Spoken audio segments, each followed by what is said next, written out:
दुनिया में शायद ही ऐसा कोई घर होगा जिसके घर छोटी मोटी लड़ाइयाँ, छोटे मोटे टकरार ना होते हों। लेकिन इसका ये मतलब नहीं है कि गुस्से में इंसान घर ही छोड़ दे। फिर कई तरह की परेशानियों का, कठिनाइयों का सामना करना पड़ता है। इंसान जब तक होश में आता है तब तक सब कुछ बर्बाद हो चुका होता है, सब खत्म हो चुका होता है। आज की कहानी कुछ इसी पर आधारित है, जिसकी वजह से एक लड़की 4 साल बाद अपने घर लौटती है।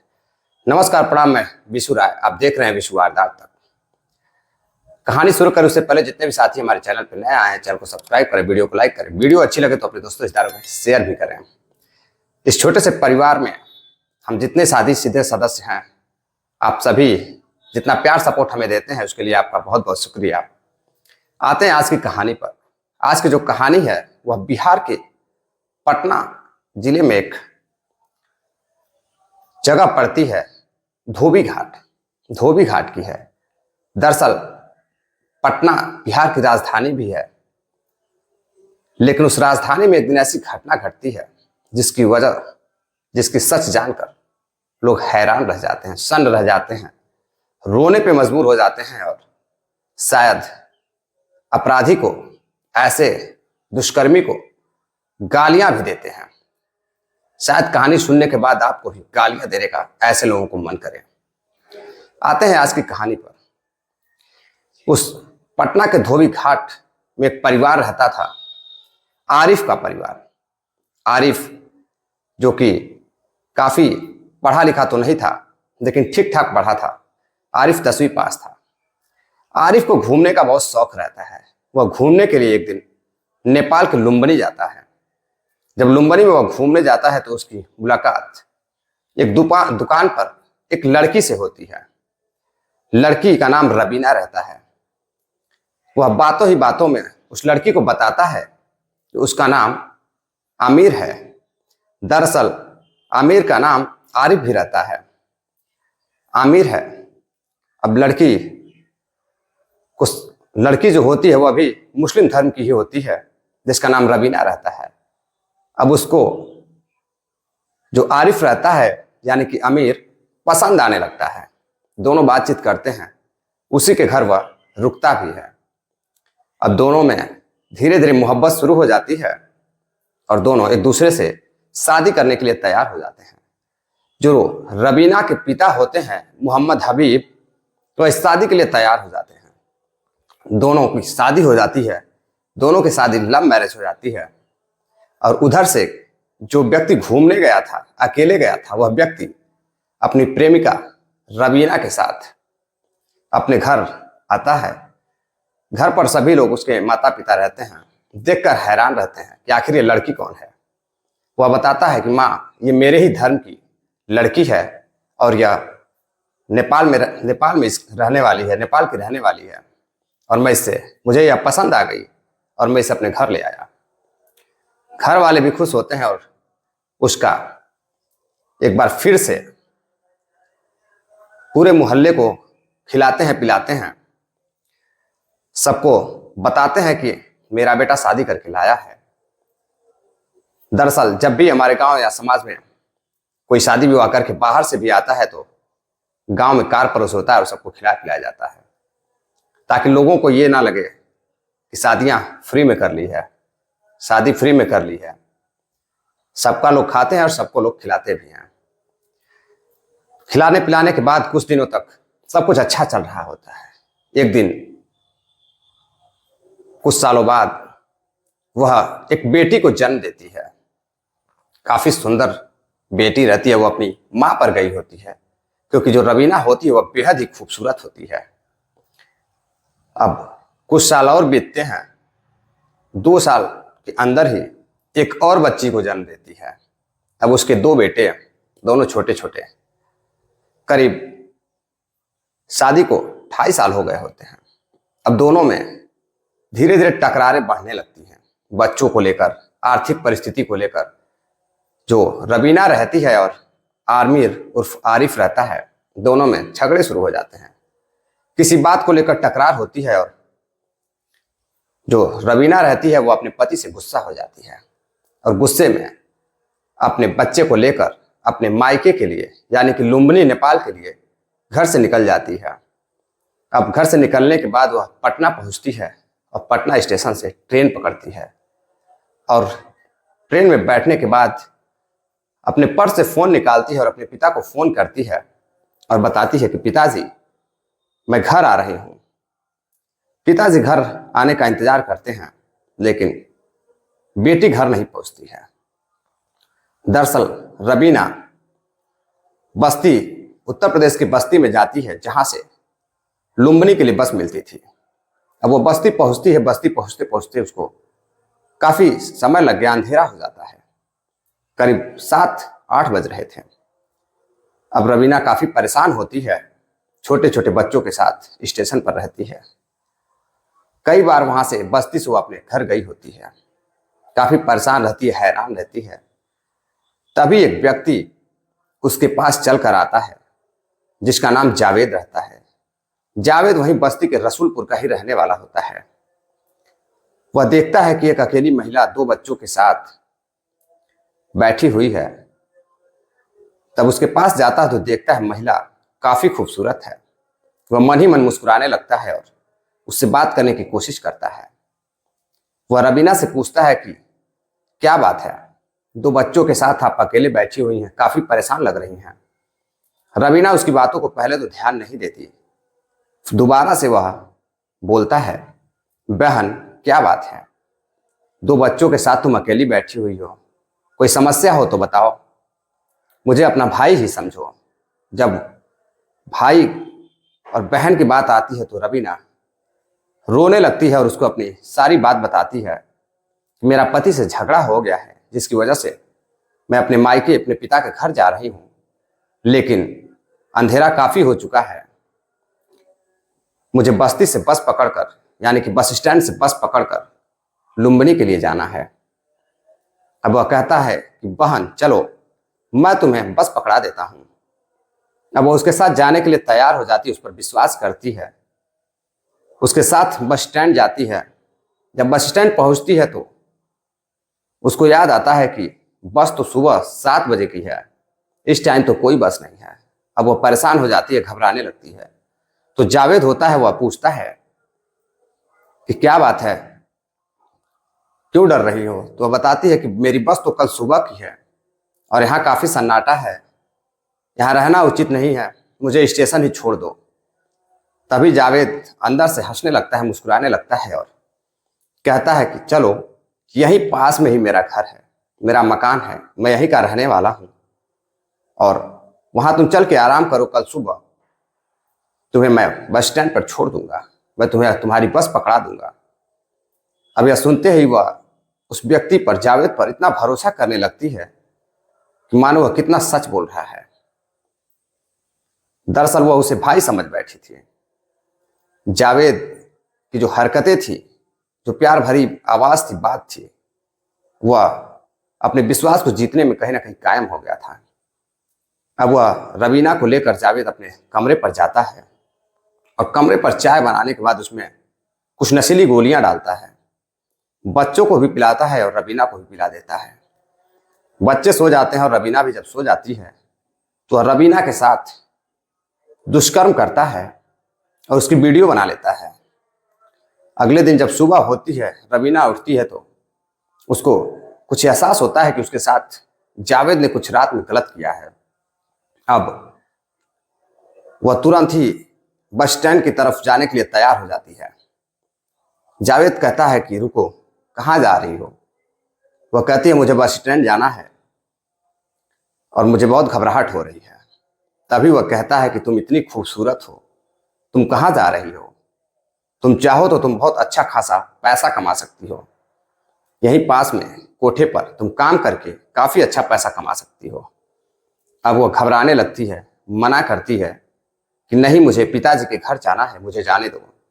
तभी वह कहता है कि अगर तुम यहाँ से घर गई या कहीं भी जाने की कोशिश की, भागने की कोशिश की, तो मैं तुम्हारे साथ में जो हरकतें किया हूँ उसकी वीडियो मैं पूरे समाज में, सोशल मीडिया पर वायरल कर दूंगा और तुम्हारे बच्चे को मार दूंगा।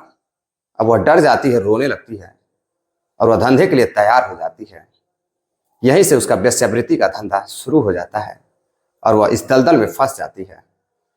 अब रोजाना की तरह उसकी जो आदतें थी छूट चुकी थी। बिना टाइम के उठना बैठना, कभी कभी कई दिनों तक वो बच्चों से भी नहीं मिल पाती थी।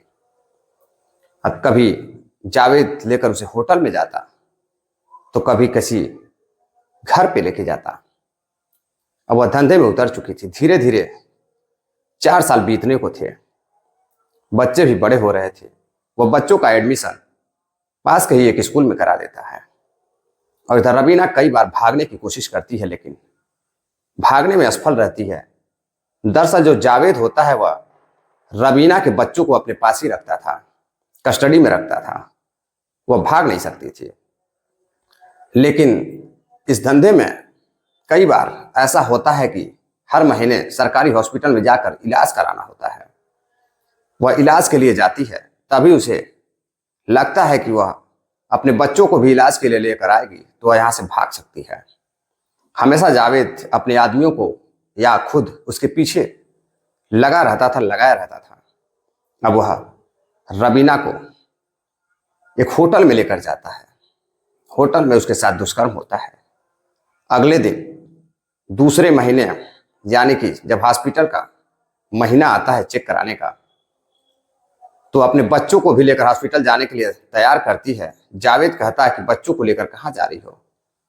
तो रवीना कहती है, विश्वास करो और मेरे बच्चों को मेरे साथ लेके चलो, इनका भी मैं इलाज करा दूंगी, तबीयत इनकी कुछ सही नहीं लग रही है।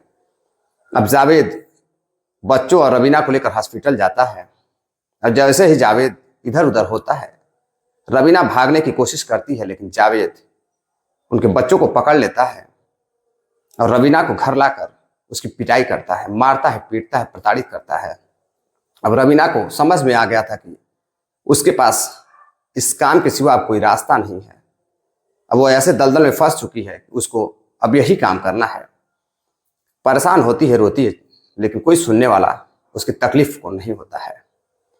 एक दिन एक व्यक्ति राम सिंह उस कोठे पे पहुंचता है और रवीना को देखता है तो रवीना के साथ जाने के लिए तैयार हो जाता है।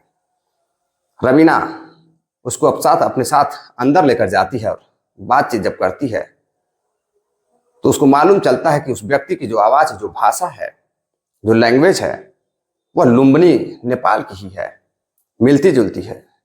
वह उस आवाज़ को पहचानती है, अपनी भाषा को पहचानती है। वह कहती है कि भैया आप कहाँ से हो? तो राम सिंह बताता है कि वह नेपाल लुम्बिनी का रहने वाला है और उसकी बहन की शादी यहीं बस्ती में हुई है। वह हमेशा बस्ती आता है तो इस कोठे पर भी आता है। वो अपनी सारी हकीकत उस राम सिंह को बताने लगती है और राम सिंह उसकी बातों को सुनता है। अब जो रवीना होती है वह कहती है कि जब लुम्बिनी जाइएगा तो यह मेरा एड्रेस है, मेरे पिताजी से मिलिएगा और मेरी सारी हकीकत बता दीजिएगा। वह वादा करता है कि वह बता देगा। अब वह कुछ दिनों बाद लुम्बिनी उसके पिताजी के पास पहुंचता है, बताए हुए एड्रेस पर। वहां पहुंचने के बाद उसके पिताजी से बात करता है, नंबर लेता है, लेकिन रवीना ने जो अपने बारे में बताया था ऐसी कोई भी बात उसने उसके पिता हबीब से नहीं बताई और वहां से वह चला गया। दरअसल उसकी हिम्मत नहीं हो रही थी कि वह इन सब बातों को बताए या खुद शर्मिंदा था। वह वहां से नंबर लेकर चला जाता है और कुछ महीनों बाद फिर अपनी बहन के घर बस्ती जाता है और बस्ती जाने के बाद उस कोठे पर जाता है और उस कोठे पर जाने के बाद उससे मिलता है। मिलने के बाद जब वह रवीना पूछती है कि क्या हुआ, तुमने मेरे पिताजी से बात की? तो वह कहता है मेरी हिम्मत नहीं हुई, मैंने बात नहीं की, लेकिन मैं उनका नंबर लाया हूं, तुम खुद बात कर लो। अब वह लड़की रवीना फोन जाते ही उसके पिताजी जब हेलो कहते हैं तो वह सिसक सिसक कर रोने लगती है। रोते हुए पिता को कुछ एहसास होता है कि आवाज़ तो जानी पहचानी है। रवीना बताती है कि मैं आपकी बेटी रवीना बोल रही हूँ। ऐसा सुनते ही उसके पिताजी सन्न रह जाते हैं। कई मिनट तक उनके मुंह से आवाज़ नहीं आती है। रवीना कहती है, पिताजी जो मैं कह रही हूँ उसे ध्यान से सुनिए। मैं बस्ती के कोठे पर बेच दी गई हूँ। बंधक बना दी गई हूँ और मैं यहां से भाग नहीं सकती हूँ। तब उसके पिताजी उसकी बात को ध्यान से सुनते हैं और कहते हैं कि मुझे लगा कि तुम मर गई हो। बेटी कहती है, पिताजी जब मैंने फोन किया उसके बाद ही मेरे साथ इस तरह की घटनाएं हुई। पिता बोलता है कि मैंने तुम्हारे पति को भी फोन किया था तो वो कहा कि वह मेरे लिए मर चुकी है। तो मुझे लगा, कई महीनों तक मैंने तुम्हारा छानबीन खोजबीन किया, पता लगाने की कोशिश की, लेकिन जब कुछ भी नहीं पता चला तो मुझे लगा कि वाकई में तुम मर चुकी हो। तो फिर मैंने खोजना बंद कर दिया। अल्लाह का रहम है कि तुम्हारा पता चल गया। अब वह व्यक्ति हबीब बातें सुनता है और लड़की बताती है कि पिताजी, आप इस कोठे पर आइएगा तो एक कस्टमर की तरह आइएगा, ग्राहक की तरह आइएगा, लेकिन किसी को बताइएगा मत। फिर वो फोन काट कर देती है। राम सिंह होता है वहां से चला जाता है। अब उसका पिता हबीब अगले ही दिन बस्ती के हर कोठे पर जाता है, लेकिन जो कोठा नंबर होता है उसका उसने पता नहीं बताया था। अब वह कई कोठों पर जाता है, खोजता है, लेकिन वह लड़की नहीं मिलती है। निराश होकर वह जाने लगता है। तभी एक गली की तरफ उसकी नजर जाती है जहां कई महिलाएं छोटे छोटे कपड़ों में बैठी रहती हैं। अब वह उस गली की तरफ जाता है। अब उस गली की तरफ जाता है तो जो उसका पिता हबीब होता है वह 60 से 62 साल का रहता है। उसे देखने के बाद उस कॉलोनी, उस मोहल्ले, उस गली की जो औरतें होती हैं छोटे छोटे कपड़ों में मेकअप किए हुए, वह उस बूढ़े व्यक्ति को देखकर हंसती है और कहती है, इस बूढ़े व्यक्ति की इस गली में क्या जरूरत है। तभी वह उस गली में जाता है और पहले ही नंबर के कोठे में घुसता है। जब घुसता है तो वह सामने रवीना को देखता है और पहचान जाता है। वो एक कस्टमर की तरह बिहेव करता है और रवीना के साथ अंदर जाता है। रवीना भी उसके साथ कस्टमर की तरह बिहेव करती है और सारी बात बताती है। कहती है, पिताजी, मेरे साथ इतना जुल्म हुआ है कि मैं क्या बताऊं। अपने पिता की बाहों में गले लगकर रोने लगती है, सिसक सिसक कर रोती है। उसके बाद उसके पिताजी पास के थाने में जाते हैं और प्रदीप सिंह दरोगा को सारी बात बताते हैं। दरोगा जी फौरन टीम लेकर रेड डालते हैं और रवीना को बरामद करते हैं। रवीना के साथ साथ कई और लड़कियों को भी लेकर आते हैं। रवीना अपनी सारी हकीकत बताती है और वह तहरीर देती है कि जिस व्यक्ति ने, जो जावेद रहता है, उसके घर का पता भी बताती है और वहां पर वह बताती है कि साहब, मेरे जैसी कई और भी लड़कियां कई सालों से अपने परिवार वालों का चेहरा नहीं देखी हैं, हमेशा जिंदगी नरक बनी हुई है, रोती रहती हैं। उन लड़कियों का नाम बताती है और दरोगा जी पुलिस टीम लेकर जाते हैं और उन्हें छुड़ाते हैं और सबको सबके घर भेज देते हैं। लड़की भी अपने पिता के घर 4 साल बाद अपने पिता के घर जाती है। दरअसल इस कहानी को सुनाने का उद्देश्य आपको जागरूक करना है, सावधान करना है, सतर्क करना है। किसी को परेशान करना या किसी की भावनाओं को ठेस पहुंचाना नहीं है। आजकल अक्सर करके बच्चे घर से गुस्से में निकल जाते हैं, औरतें घर से गुस्से में निकल जाती हैं, लेकिन उसके बाद उनके साथ जो कुछ भी होता है वह सिर्फ वही समझ सकती हैं, घर वालों को कुछ भी पता नहीं चलता है। इसलिए आप लोग सोच समझ कर कदम उठाएं, कभी भी गुस्सा ना करें। चलते चलते कुछ साथियों ने कमेंट किया है जिनका नाम है सतीश गुप्ता, सोहन लाल सेठिया जी हैं, नासिर पठान हैं, असलम भाई हैं। आप सभी को बहुत बहुत बधाई एवं शुभकामनाएं। कई जगह आज भी विजयदशमी है, कल भी थी। कई दिन रावण जलाया जा रहा है, लेकिन जरूरत है अपने अंदर के रावण को जलाने की। मिलते हैं एक और नई कहानी के साथ। तब तक के लिए आशीर्वाद दीजिए, प्यार सपोर्ट दीजिए, चैनल को सब्सक्राइब करिए, वीडियो को लाइक करिए। मिलते हैं एक और नई कहानी के साथ। जय हिंद, नमस्कार।